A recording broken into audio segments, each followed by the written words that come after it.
Todo cristão que lê e medita na palavra de Deus sabe que cada palavra de Jesus registrada nos 4 evangelhos é importante, tem um significado para a nossa vida. Porém, entre elas há uma sentença que é preocupante, perturbadora até. Jesus disse: "Nem todo o que me diz Senhor, Senhor entrará no reino dos céus." O que será que ele quis dizer com isso? Vamos conversar sobre isso hoje? Bom dia, boa tarde, boa noite, boa madrugada. Meu nome é Robson Rocha e você está no Conversas no Caminho.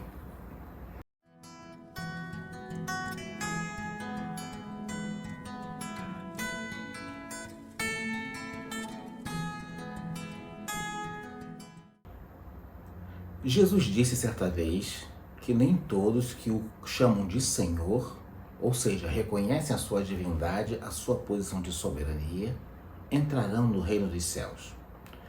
O que ele quis dizer com isso? Bom, nós temos que ter em mente algumas questões. Primeiro, vida religiosa não é necessariamente vida com Deus. O planeta inteiro transborda de religiosidade. Diversas religiões em todos os povos, as mais diversas, mostram que o ser humano é um ser religioso. Ele é um ser que procura se conectar com algo transcendental além de si. Ele percebe de alguma forma que a vida é além da matéria, que a vida é além da existência comum que podemos ver e que existe algo maior que tem que dar significado para nossas vidas. E na falta do conhecimento da verdade, de que esse algo, na verdade, é o Deus Criador, que se manifestou na pessoa do seu Filho, Jesus Cristo, o homem cria religiões para tentar se conectar com algo que ele desconhece. Então, isso significa que o fato do ser humano ser religioso não quer dizer que necessariamente ele está conectado com Deus. Pois existem diversas religiões nesse mundo, mas poucos que realmente conhecem Deus em sua real natureza, como é apresentado na palavra de Deus. Então, religiosidade não é a resposta. Mas se a pessoa seguir a religião certa, Robson, se a pessoa for um cristão que reconhece que existe Deus Pai, Deus Filho e Deus Espírito Santo, mais uma vez, religiosidade não é a resposta. Porque Jesus disse que em Israel haviam muitas pessoas religiosas. Haviam publicanos, haviam fariseus, haviam doutores da lei. E Jesus Cristo desprezava cada um deles, porque a sua religiosidade era de aparências. Jesus se sentia mais conectado, mais ligado com as pessoas que eram pecadoras, mas que buscavam a Deus em sinceridade, do que com as pessoas religiosas que viviam de ritualismos, que viviam de práticas rituais sem um real significado e sem real importância para uma conexão com Deus. Então, nem todos aqueles que falam Senhor, Senhor, entrarão no reino dos céus. Para isso, é necessário nascer de novo. E o que nascer de novo significa? Foi essa conversa que Jesus teve com Nicodemos. É necessário nascer da água e do Espírito. É necessário ter uma regeneração. É necessário ter um novo nascimento. É necessário deixar para trás sua vã maneira de viver e viver conforme os princípios que Jesus ensinou. E aí vem o segredo. Nem todo aquele que é crente é discípulo. E é necessário ser discípulo para entrar no reino dos céus.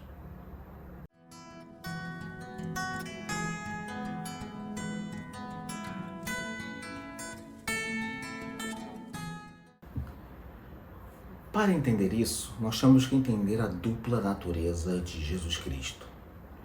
Esse é um dos mistérios do cristianismo. Jesus Cristo é plenamente divino e plenamente humano. Como plenamente divino, como Deus que Ele é, Jesus tem que ser adorado como Deus, obedecido como Senhor, e nós devemos a Ele toda a honra, toda a glória, todo louvor, toda a adoração, porque Jesus Cristo é Deus. Mas Jesus Cristo também é homem, E como homem, ele é nosso mestre. Nós somos seus discípulos. Isto significa que eu tenho que prestar atenção no que ele diz, gravar em meu coração suas palavras, praticá-las e, mais ainda, procurar viver como ele viveu. Porque Jesus Cristo é o meu mestre e eu sou o seu seguidor, o seu discípulo. Então, nós vemos que essa dupla natureza de Jesus Cristo exige de nós uma dupla ordenança. Nós devemos adorá-lo como o Deus que ele é e devemos imitá-lo e obedecê-lo como o mestre que ele também é. Porque se eu apenas adorá-lo e não segui-lo, não teremos parte com ele. Não seremos iguais a ele. Não seremos seus imitadores. E aí nós não teremos parte no seu reino. Pois fomos chamados para sermos representantes de Cristo na terra. E isso precisa ficar muito claro na vida de cada cristão. Se Jesus Cristo é Senhor, eu devo adorá-lo, como Tomé fez. Lá no Evangelho de João, nós vemos Tomé se ajoelhando diante de Jesus Cristo ao ver as feridas nos pulsos e no lado e dizer: Senhor meu e Deus meu. Jesus também repreendeu Tomé ao dizer: porque você viu, você creu? Bem-aventurados aqueles que não viram, mas creram. Nós somos essa geração, nós somos os cristãos que não viram as feridas, mas cremos que Jesus Cristo morreu e ressuscitou. Então, nós, assim como Tomé, podemos dizer que ele é o meu Senhor, ele é o meu Deus, ele é o nosso Senhor e ele é o nosso Deus. Mas também ele é o nosso mestre. E aí nós temos que seguir a orientação que foi dada por outro discípulo, no caso, Tiago, como está escrito em Tiago, capítulo 1, versículos 22 a 25. Sejam praticantes da palavra e não somente ouvintes, enganando-os a vocês mesmos. Porque se alguém é ouvinte da palavra e não praticante, assemelha-se àquele que contempla o seu rosto natural num espelho, pois contempla a si mesmo, se retira e logo esquece como era a sua aparência. Mas aquele que atenta bem para a lei, perfeita, lei da liberdade, e nela persevera, não sendo ouvinte que logo se esquece, mas operoso praticante, esse será bem-aventurado no que realizar. Se alguém supõe ser religioso, mas não refreia sua língua, está enganando a si mesmo. A sua religião é vã. A religião pura e sem mácula para com o nosso Deus e Pai é esta: visitar os órfãos e as viúvas nas suas aflições e guardar-se incontaminado no mundo. Nós vemos aqui claramente a diferença entre ter uma vida religiosa e ter uma vida espiritual. Jesus Cristo nos chamou para viver em novidade de vida, uma vida transcendente, que transcende as religiosidades humanas, transcende a discursos vazios, transcende a uma rotina. É uma vida nova. E mais ainda, uma vida baseada nas suas palavras, nos seus ensinamentos. Nós devemos praticar aquilo que Jesus Cristo nos ordenou que praticássemos, pois Ele é o nosso mestre. Será que todos os que os adoram nos templos que vemos por esse mundo todo sabem disso? Será que todos que dizem Senhor, Senhor nos cultos, de fato são discípulos de Jesus? E o mundo consegue ver Jesus Cristo por meio deles quando eles saem das quatro paredes do culto onde o adoraram? Será que isso acontece conosco? Será que nossos vizinhos conseguem ver a luz de Jesus em nós? Esse é o grande mistério que cabe a nós desvendar na nossa vida de comunhão com Deus. Se temos uma vida religiosa ou uma vida espiritual.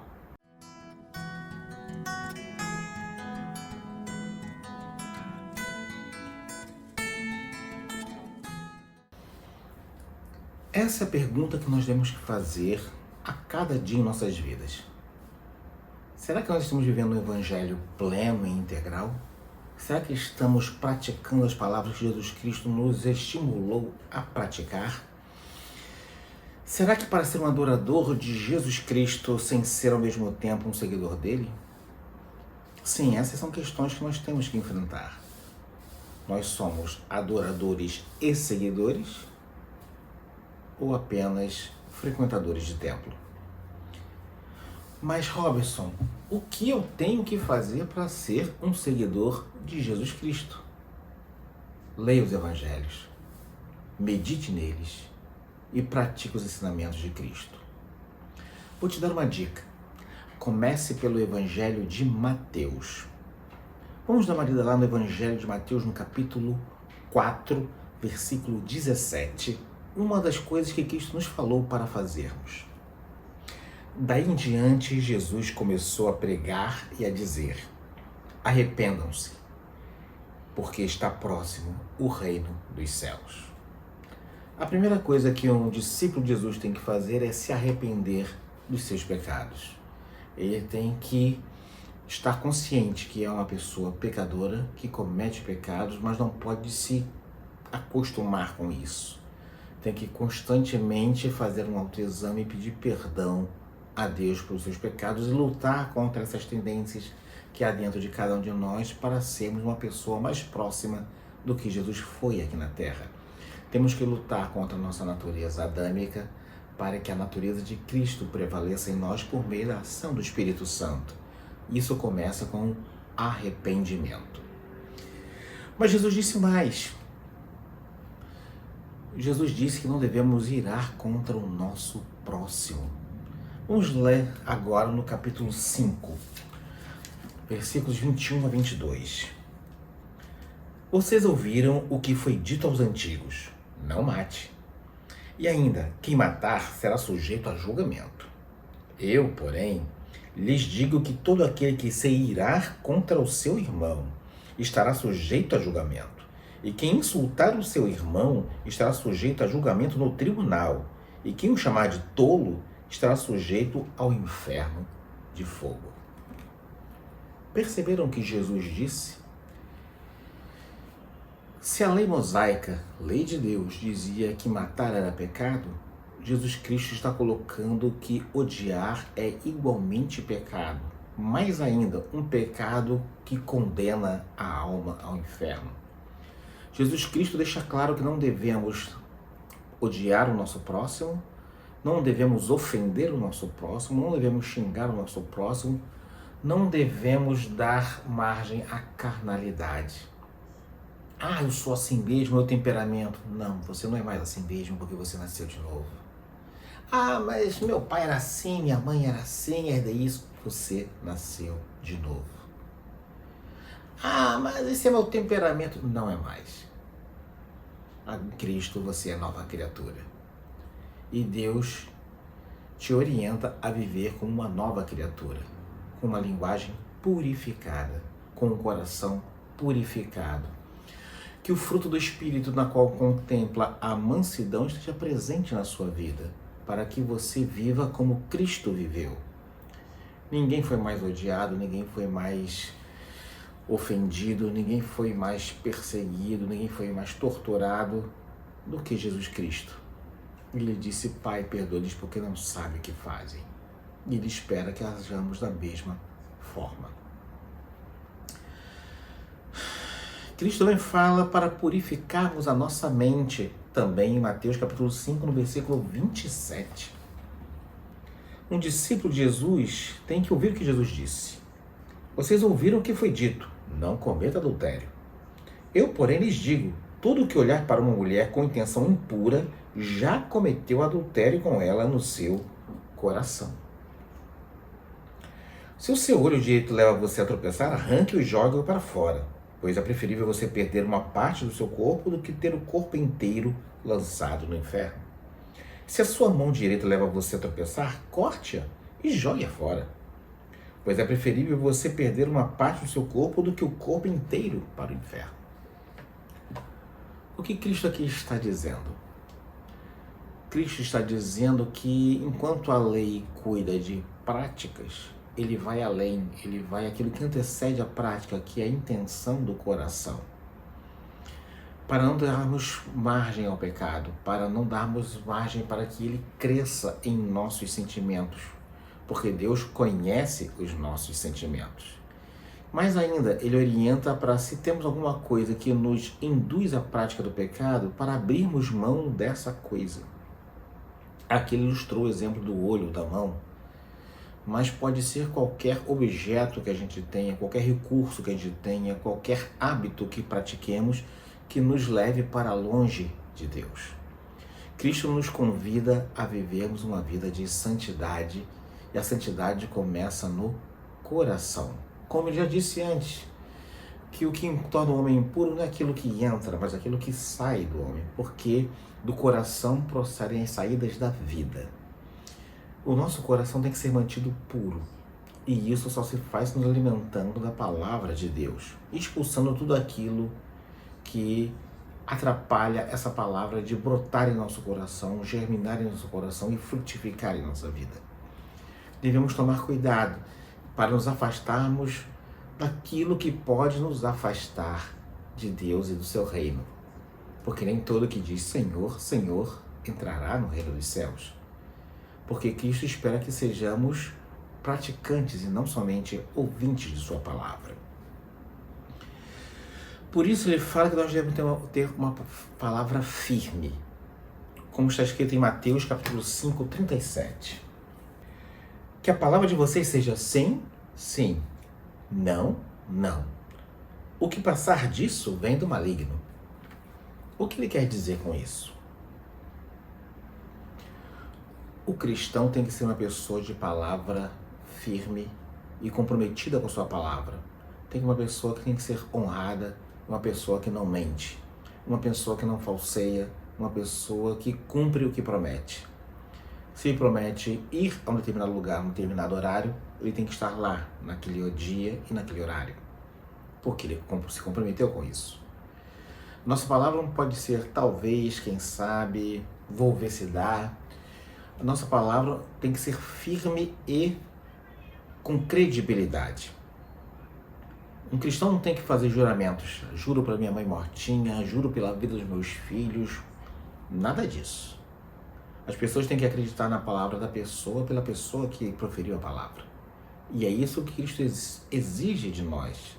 Que sejamos reconhecidos em nossa comunidade, em nosso ambiente de trabalho, na nossa rua, onde vivemos, na nossa família, como pessoas de caráter. Pessoas que têm credibilidade. Porque nós somos cristãos, discípulos de Jesus.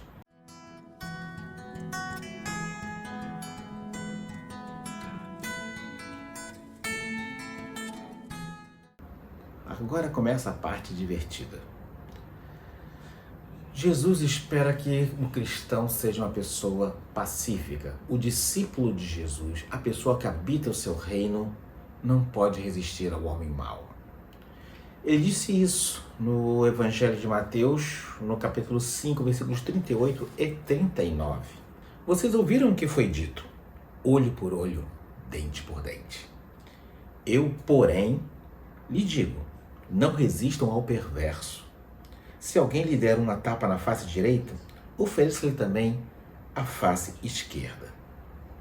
Cristo aqui está dando uma lição muito importante para nós.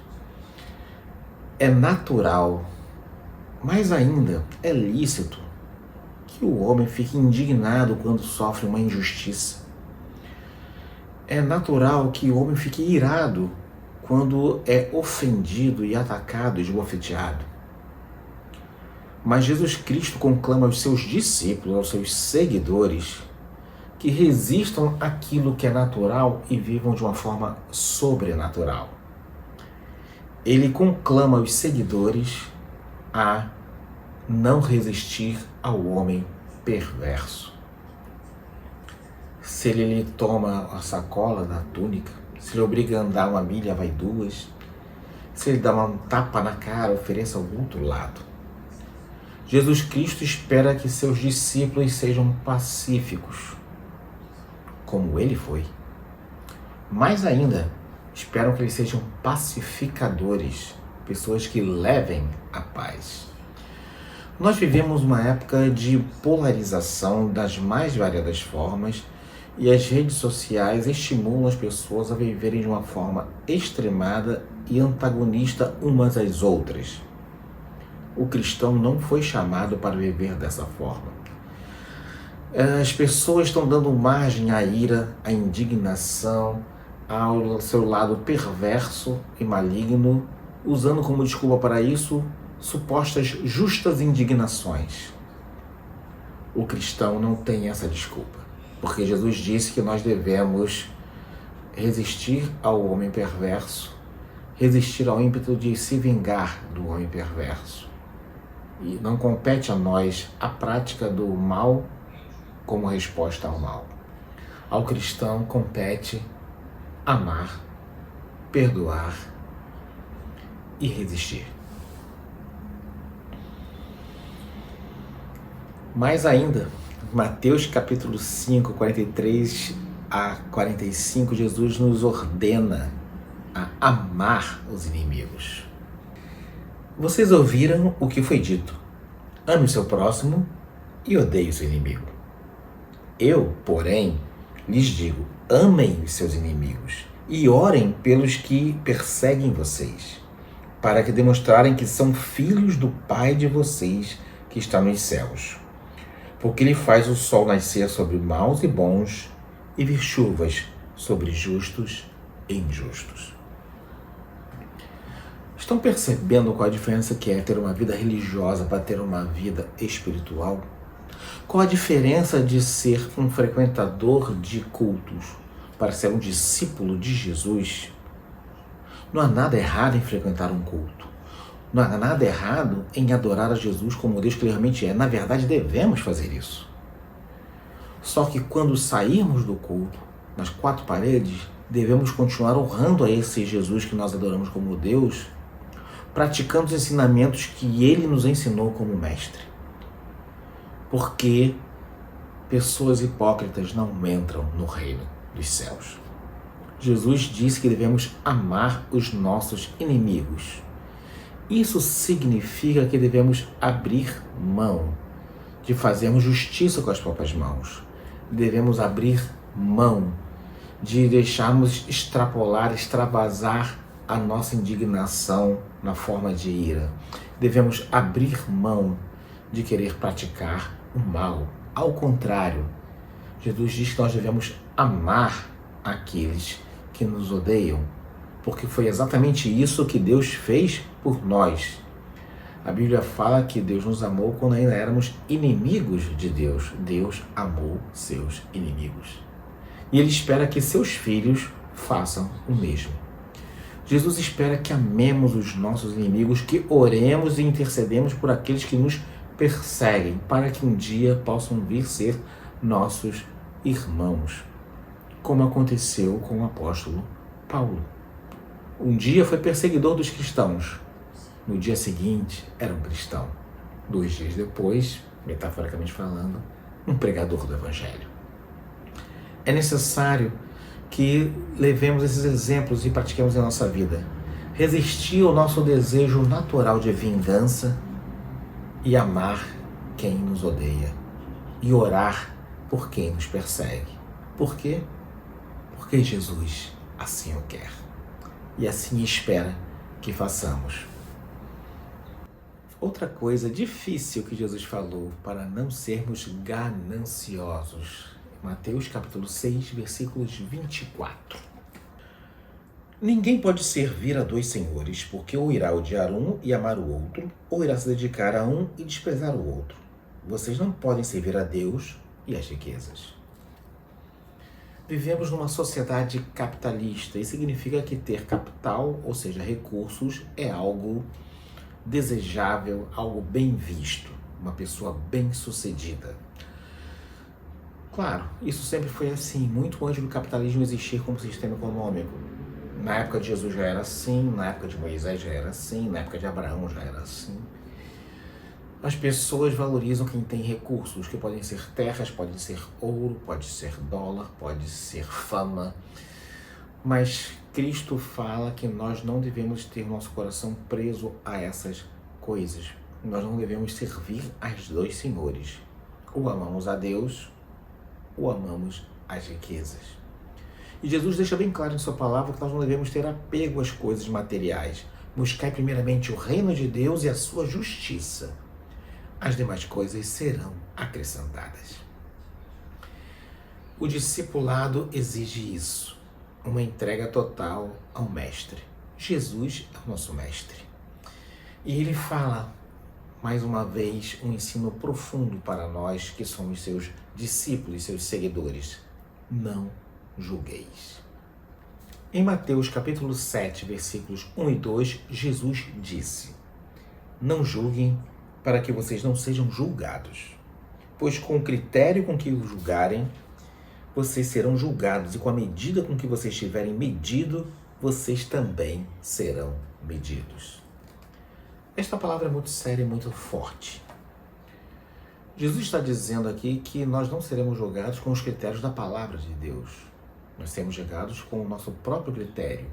E nós temos a tendência de sermos muito menos misericordiosos do que Deus é, muito menos benignos do que Deus é, muito menos bondosos do que Deus é e muito mais rigorosos do que Deus é em relação ao outro. Será que nós estamos dispostos a sermos julgados com o mesmo critério que nós julgamos os outros? Porque é isso que Deus disse que fará. Então é fundamental que nós não julguemos. Por quê? Porque quem julga é que tem poder de decretar uma sentença. Nós não temos esse poder. Nós não somos juízes. Deus é. Nós somos servos. Nós somos irmãos de uma grande família. E nós estamos proclamando uma palavra de salvação para que outras pessoas possam se juntar a essa família. O Evangelho de Jesus Cristo não é uma mera religião. Também é uma religião. Mas não é apenas uma religião. É uma prática de vida baseada no ensinamento de Jesus Cristo. E quem não viver conforme Cristo prescreveu que devemos viver, não pode entrar no reino dos céus. Porque no reino dos céus só entram os regenerados, os que nasceram de novo, aqueles que vivem segundo os princípios que Jesus ensinou. Isto não quer dizer que o Evangelho é uma regra, uma coleção de regras. Não, não é isso. Isso quer dizer que o Evangelho é um novo paradigma de vida.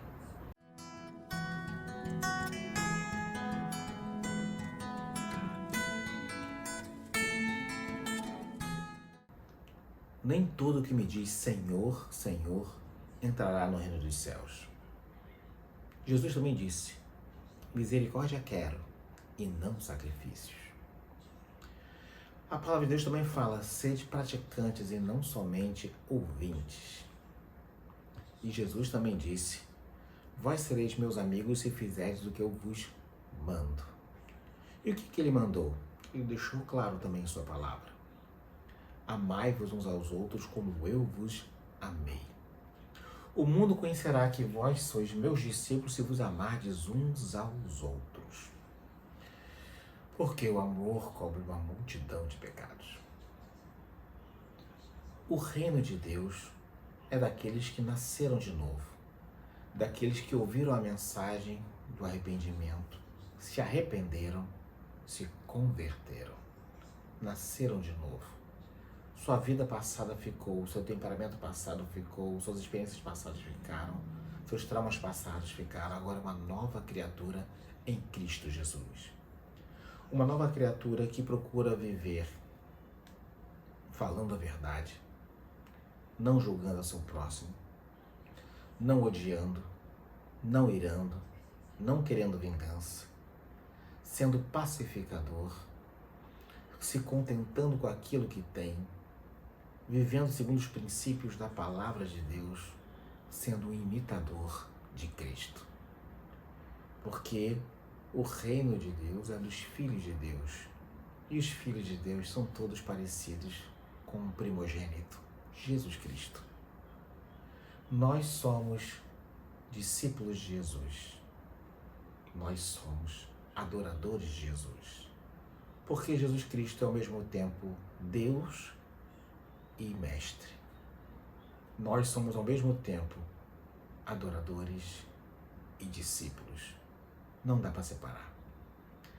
Temos que viver o Evangelho em sua integralidade, em sua plenitude, para que o mundo possa ver Jesus em nós, para que o mundo possa perceber que não somos apenas praticantes de uma religião que possui ritos, dogmas e doutrinas, mas que somos fruto de um poder transformador que nos fez saltar das trevas para a maravilhosa luz de Deus, para que o mundo possa ver Jesus em nós. Fiquem com Deus e até uma próxima caminhada.